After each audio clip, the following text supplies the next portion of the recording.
City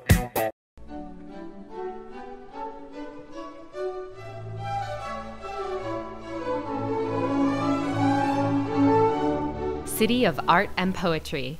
This is Pistoia. Easily reachable in train on the Florence-Pisa line, this province capital has an important artistic heritage. Not to be missed is the beautiful silver altar to Saint Jacob, situated in the Duomo. In the same cathedral, you'll find a crucifix that dates back to 1275, as well as a reliquary of Saint Giacomo.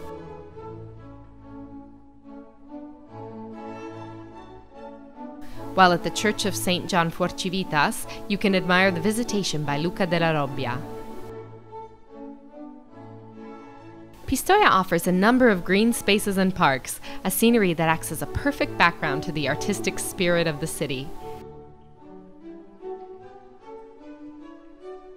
Maybe it was precisely this natural beauty that inspired so many Pistoian poets.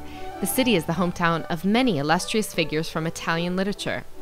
For example, Cino of Pistoia, a contemporary of Dante and one of the Dolce Stil Nuovo poets. This same artistic passion is expressed in another language, music. Pistoia is home to the famous Pistoia Blues Festival, which gathers the biggest names on the international blues scene.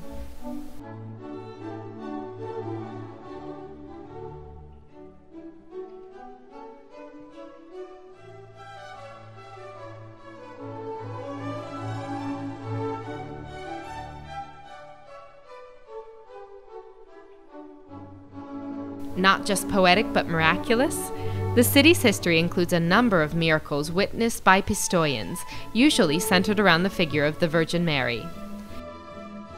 In one of these, a sick young girl was immediately cured after a vision of the Madonna.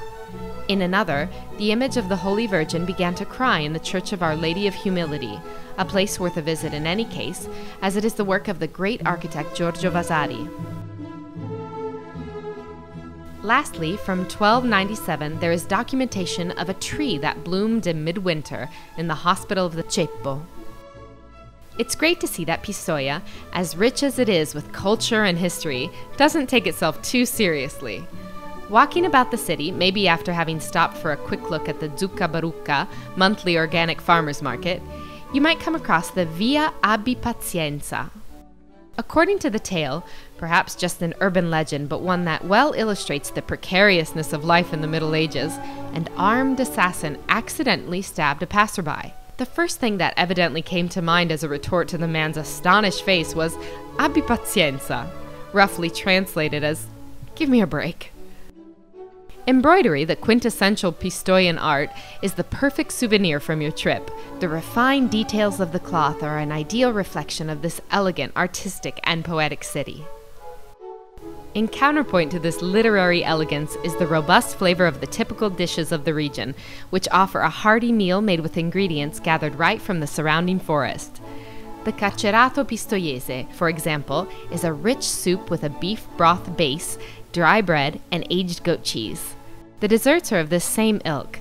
The castagnaccio cake is made from chestnut flour, pine nuts, and rosemary, while the neci, a kind of crepes, are made from chestnut flour and served with ricotta, flavors that recall nature and the culture of those who work the land.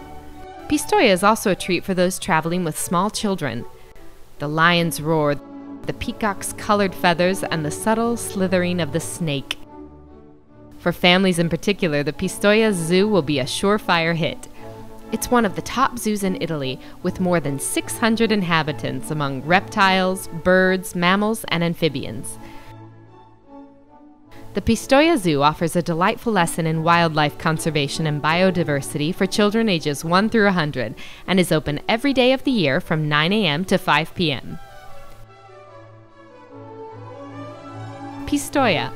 Which adventure will you pick?